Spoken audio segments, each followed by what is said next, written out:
Baik, Assalamualaikum warahmatullahi wabarakatuh.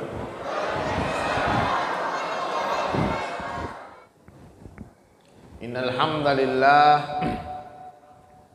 nahmaduhu wa nasta'inuhu wa nastaghfiruh wa nu'minu bihi wa natawakkalu alayhi wa na'udzu billahi min shururi anfusina wa min sayyiati a'malina may yahdihillahu fala mudilla lahu wa may yudlilhu fala hadiya lahu.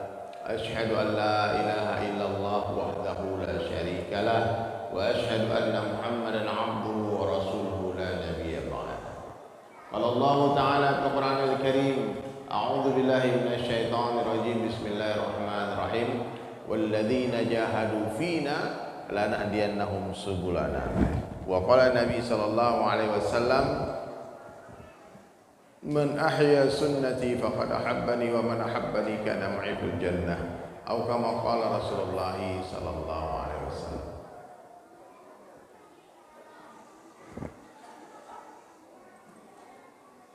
Saya dengar masih banyak ngobrol di belakang.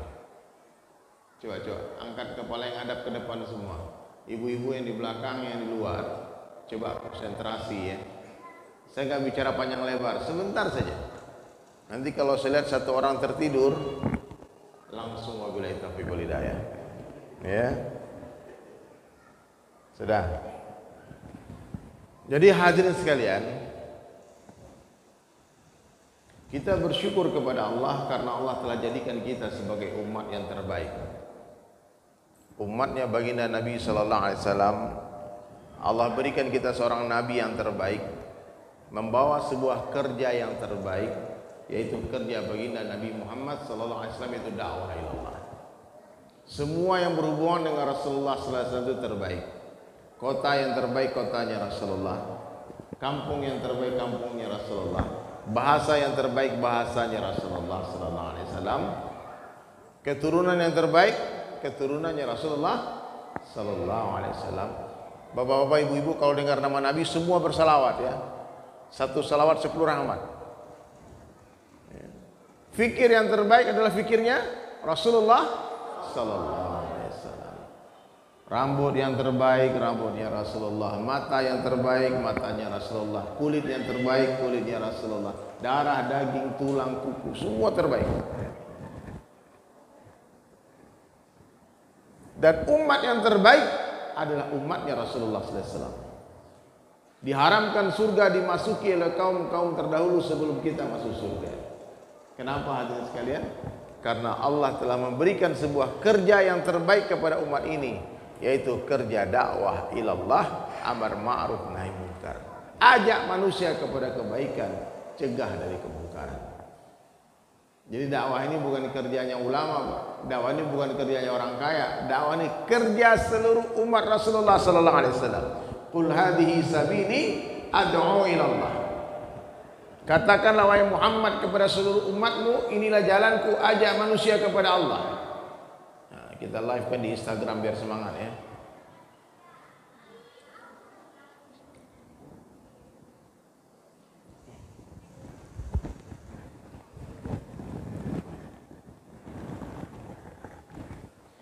Dakwah bukanlah sebuah amalan untuk menyikapi sebuah keadaan. Contohnya nih, karena di Batam ini banyak maksiat, maka kita harus dakwah di Batam. Bukan begitu. Dakwah adalah perintah Allah. Seandainya di Batam ini seluruhnya sudah menjadi orang yang bertakwa, semua wanita sudah tutup aurat dengan sempurna, seluruh laki-laki sudah sholat di masjid 100%. Paham Pak? Semua jadi hafiz Al-Quran, semua jadi orang saleh. Dakwah tetap harus dibuat. Kenapa? Karena dakwah adalah perintah Allah. Jadi jangan dipikir Pak, karena banyak tempat maksiat di sini lalu kita dakwah di sini. Karena di sini orangnya baik-baik pesantren maka dakwah nggak usah dibuat. Bukan. Ya. Jadi kalau orang bertanya kenapa kamu berdakwah? Karena Allah perintahkan. Jadi hadirin sekalian, dakwah adalah perintah pertama di dalam Islam. Ya. Jauh sebelum sholat, zakat, puasa, haji, umrah. 5 ayat turun di Gua Hira. Iqra bismi rabbikal ladzi khalaq. Khalaqal insana min 'alaq ila akhir ayat. Lama, kurang lebih 2 atau 3 tahun tak turun Jibril alaihissalam. Sampai turun perintah pertama untuk bergerak. Ya ayyuhal mudaththir, hai orang yang berselimut, qum fa'anzir, bangun beri peringatan, wa rabbaka fakabbir, besarkanlah Rabbmu Allah. Maka Bapak Ibu sekalian, dakwah ini enggak boleh membesarkan selain Allah. Dakwah ini enggak boleh membesarkan selain Allah. Membesarkan bapakku, pamanku, kakekku, temanku, aku, enggak boleh. Enggak perlu tahu orang siapa kita. Yang perlu mereka tahu siapa Allah yang menciptakan dia. Nah, jadi ini kerja sederhana hadirin mulia. Kerjanya seluruh nabi, 124.000 orang nabi Allah hantar ke dunia, membawa sebuah kerja yang sama, membawa satu kalimah yang sama, yakni kalimah la ilaha illallah. Datang dari rumah ke rumah, dari pintu ke pintu, bicara dari hati ke hati, mengajak manusia untuk mengenal Allah, untuk mencintai Allah, untuk takut kepada Allah, untuk mentaati Allah. Ini kerja Nabi. Jumpa siapa saja, di mana saja, kapan saja, Nabi-Nabi selalu mengingatkan, ya ayuhan nas, wahai manusia, ucapkanlah la ilaha illallah tuflihun. Ucapkanlah la ilaha illallah, kalian selamat, kalian bahagia, kalian berjaya. Jadi dakwah ini bukan ta'lim, Pak. Dakwah ini bukan bicara hukum hakam, ini halal, ini haram, bukan. Dakwah itu bicara Allah yang menciptakan langit. Siapa yang menciptakan langit? Kurang keras suaranya siapa? Yang ciptakan matahari siapa? Yang ciptakan bulan siapa? Yang menciptakan bintang siapa? Yang menciptakan bumi ini siapa? Yang menumbuhkan pohon-pohon siapa? Coba perhatikan, Allah menumbuhkan pohon, Pak. Dari tanah yang sama tumbuh pohon. Pas dimakan buahnya manis, sebelahnya lagi tumbuh dimakan pedas, sebelahnya lagi dimakan apa? Pahit. Ada fungsi sebagai sayur mayur, sebagai buah-buahan, ada sebagai racun, Pak. Ada sebagai obat. Warna-warni yang berbeda, wangi yang berbeda-beda, bentuk yang berbeda-beda. Pepaya itu, Pak, dari akar sampai daun pahit, Pak, tapi buahnya manis. Siapa yang mendatangkan rasa manis? Allah. La ilaha illallah. Ini kerja kita dakwah, mengingatkan orang yang menciptakan abang ini Allah. Itu harta bapak, itu Allah yang punya. Itu untung datang, rezeki datang bukan dari toko, tapi datang dari Allah. Dokter-dokter ingatkan pasiennya, yang menyembuhkan Allah bukan aku, yang menyembuhkan Allah bukan obat. La ilaha illallah. Menafikan ghairallah, isbatkan kepada Allah. Ini kerja kita, Pak. Ada orang minum, ingatkan dia, Pak, yang menghilangkan dahaga Allah bukan air minummu. Yang menghilangkan lapar Allah bukan makananmu. Maka orang beriman kalau lapar dia ingat Allah. Dia enggak ingat nasi padang, dia enggak ingat minuman apa-apa. Kalau dia sakit dia ingat Allah, dia enggak ingat dokter, enggak ingat obat. Dua orang sakit yang sama, pergi ke dokter yang sama, diberi obat yang sama, satu sembuh, satu mati. Siapa yang menyembuhkan? Siapa yang mematikan? La ilaha. Maka orang beriman tidak akan takut kepada siapapun kecuali kepada Allah. Dia tidak akan meminta kepada siapapun kecuali kepada Allah. Dia tidak akan berharap kepada siapapun kecuali kepada Allah. La ilaha illallah. Semakin besar harapan kita kepada makhluk, maka semakin besarlah kekecewaan yang akan menghantam kehidupan kita. Apalagi yang diingatkan Nabi-Nabi? Datang kepada manusia mengatakan dunia sementara, akhirat selama-lamanya. Setelah Allah menciptakan ini dunia, Allah telah memberikan satu sifat kepada dunia, yaitu sementara saja. Siapa saja yang ada di dunia, apa saja yang ada di dunia ini enggak lama. Mana raja-raja dulu yang pernah hidup? Fir'aun pernah hidup, mana Fir'aun sekarang? Namrud pernah hidup, mana dia sekarang? Raja Majapahit, Sriwijaya, banyak kerajaan-kerajaan terkenal, Fatih Gajah Mada, mana dia sekarang? Soekarno, Soeharto, Gus Dur, B.J. Habibie, presiden-presiden Pak, mana mereka sekarang? Dan sekarang kita semua yang dulu di majelis hanya menunggu waktu saja, menunggu waktu kematian datang. Suka atau tidak suka, siap atau tidak siap, rela atau terpaksa, kita semua pasti akan menjumpai yang namanya kematian. Banyak orang berpikir bagaimana cara hidup enak, tapi sedikit yang berpikir bagaimana caranya mati enak. Allah telah pastikan kedatangannya, Allah rahasiakan waktunya, Allah rahasiakan tempatnya, dan Allah rahasiakan caranya. Tapi cluenya Allah bagi, bagaimana hidupmu, begitulah matimu. Orang yang sibuk dakwah insya Allah mati dalam dakwah. Orang yang sibuk ta'lim insya Allah mati dalam ta'lim. Orang yang sibuk berbuat baik mati dalam kebaikan. Sibuk ibadah mati lagi sujud. Sibuk tilawah mati lagi baca Quran. Begitu juga orang yang sibuk maksiat, kemungkinan besar mati dalam maksiat. Maka buat persiapan Bapak Ibu sekalian. Saya datang ke sini bukan untuk menggurui, mengajarkan, tidak, mengingatkan. Seringkali yang diingatkan lebih paham dari yang mengingatkan. Ya. Apa yang perlu diingatkan? Buatlah, bangun istana di surga. Kumpulkan harta sebanyak mungkin, silahkan. Gunakan seperlunya, sisanya kirim ke akhirat. Karena kampung kita tuh di surga, bukan di sini. Sebelum pulang kampung, biar gak repot di perjalanan, barang-barang kirim ke kampung.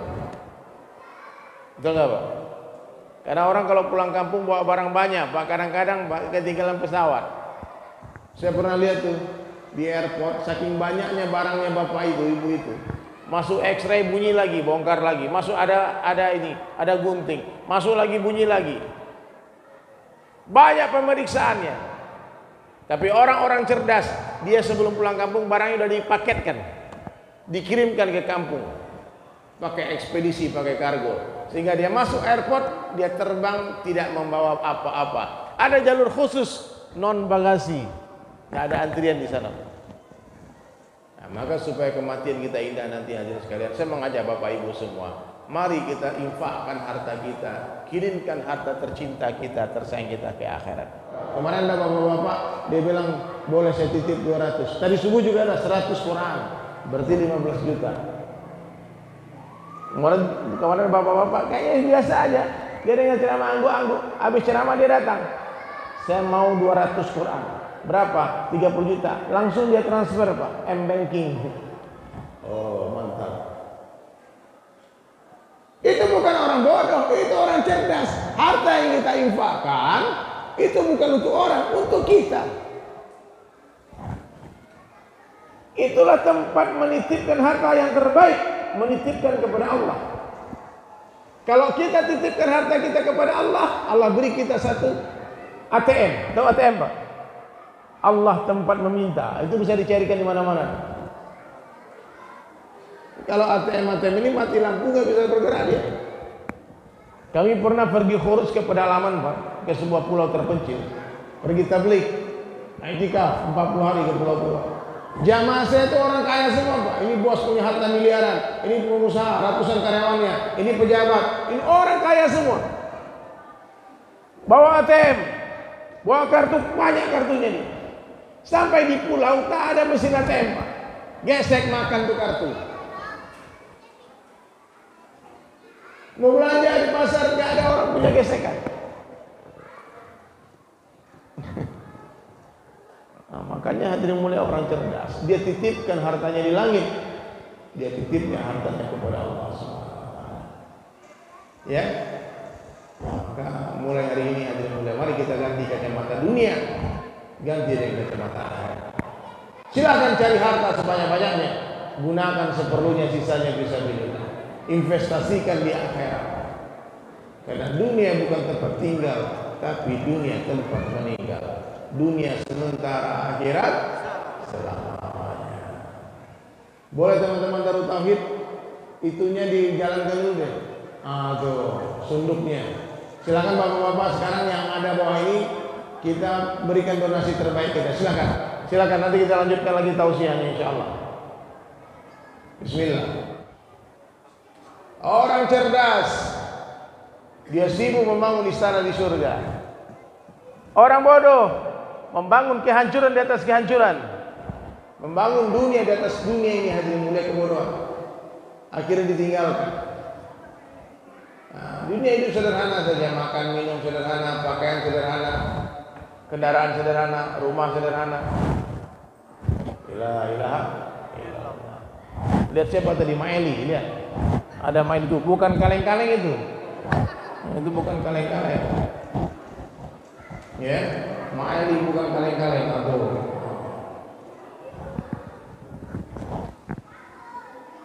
La ilaha illallah. Yakin gak kalau Allah akan mengganti rezeki yang kita infakkan? Minimal 10 kali lipat. Makanya pangkal kekayaan itu apalah? Adalah sedekah. Orang yang rajin bersedekah gak mungkin miskin. Matematikanya Allah itu beda sama kita. Seorang wali Allah sedang iktikaf di masjid. Dia punya 2 potong roti. Kemudian dia makan. Dia mau makan roti, tiba-tiba pengemis datang minta. Dia katakan, "Tuan, saya lapar." Lalu dia sedekahkan 2 potong roti tadi. Dan dia tahan laparnya dan dia lanjutkan sholatnya. Selesai berapa rakaat sholat, datang orang lari-lari ke masjid membawa roti. Dia katakan, "Ya Syekh, ada amanah. Tadi ada orang menitipkan roti ini untuk." Maka wali Allah tadi hitung rotinya. 1, 2, 3, 4, 5 sampai 18. Apa kata wali Allah tadi? Roti ini bukan untukku. Benar itu untukmu. Dia katakan kalau untukku mesti yang datang 20 bukan 18. Akhirnya yang ngantar roti minta maaf. "Maaf Ustaz, aku simpan 2," katanya.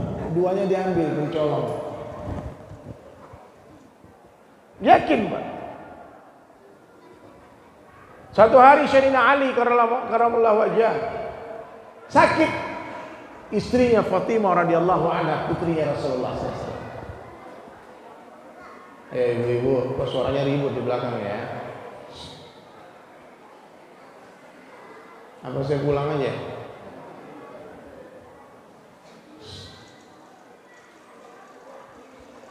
Lalu orang-orang mengatakan, itu kamu cari buah-buahan, ini asbabnya, sejenis delima. Ini obat untuk sakit seperti yang diderita oleh Fatimah. Lalu Sayyidina Ali pun pergi mencari buah-buahan tadi, dapatlah buah tadi. Ketika beliau hendak pulang ke rumah, tiba-tiba ada seorang nenek-nenek sakitnya sama dengan sakitnya Fatimah. Lalu dia bilang kepada Sayyidina Ali, "Wahai Ali, maukah engkau menjual buah itu kepadaku? Aku sakit. Dari tadi aku cari buah itu enggak ketemu. Bukan musimnya." Maka Sayyidina Ali pun berniat hadirin mulia tidak menjualnya. Dia katakan, "Aku sedekahkan buah ini untuk ibu." Buah untuk obat istrinya akhirnya disedekahkan. Dicari lagi nggak ketemu buah itu. Akhirnya beliau pulang ke rumah minta maaf kepada Fatimah. Apa kata beliau? Sayyidina Ali, "Wahai Fatimah, aku sudah temukan obatmu tadi. Aku sudah temukan buah delima itu. Tapi di jalan aku melihat satu orang sakit menderita seperti kamu. Dan aku sedekahkan buah itu kepadanya." Apa jawaban Sayyidatina Fatimah radhiyallahu anha? "Saya yakin asbab sedekahmu tadi Allah telah angkat penyakitmu. Tiba-tiba sakitku hilang." Maka kalau ibu-ibu, bapak-bapak punya anak sakit, sedekah. Itu obat. Perlu duit 1 juta, sedekah 100.000, nanti Allah ganti 1 juta. Paham? Boleh silakan, mana teman-teman dari Darut Tauhid? Kita galang donasi. Kita nggak terlalu lama, udah jam 9. Saya juga ada janji dengan Ustadz Hendri dan kawan-kawan untuk lanjutkan ngopi malam ini, Pak. Ngobrol perkara iman. Ya, saya pikir nih jamaah-jamaah udah paham semua lah maksud kedatangan kita di sini. Ya, saya berharap Ramadan ini kita jumpai semua ya. Ini masih berapa seminggu lagi. Nah, kita nggak tahu Pak, kita sampai ke Ramadan atau tidak. Ada orang yang semalam masih senda gurau dengan anak istrinya, bahkan tadi pagi masih tertawa terbahak-bahak, ternyata malam ini sudah dalam kubur. Saya nggak nakut-nakut ini Pak. Ini kalau saya perhatikan wajah-wajah jamaah ini nggak lama lagi semua. Iya Pak, nggak sampai 100 tahun lagi. Tak ada yang pasti kecuali namanya kematian, betul? Orang kaya? Orang miskin? Raja-raja? Rakyat biasa? Kalian tahu lagunya? Coba. Orang kaya, orang miskin, raja-raja. Gini. Semua teriak mati ya. Habis itu kita donasi ya. Yang nggak ikut teriak mati duluan ya. Dengan suara yang keras. Siap? Orang kaya, orang miskin, raja-raja, rakyat biasa, yang di belakang, tuh ngobrol terus ya. Yang di samping, yang di tengah, yang ceramah, semua pergi menghadap ilahi. Dunia yang dicari, tak ada yang berarti. Dunia yang dicari, takkan dibawa mati. Kalau udah paham itu, mari kita berikan infak terbaik kita. Mana teman-teman Darut Tauhid? Lanjutkan insyaallah, please. Mana? Saya mulai, siapa yang siap antum saya? Kita mulai donasi, siapa yang siap 100 paket Al-Quran. 100 paket Al-Quran yang pertama, tafadhol silakan kita mainkan.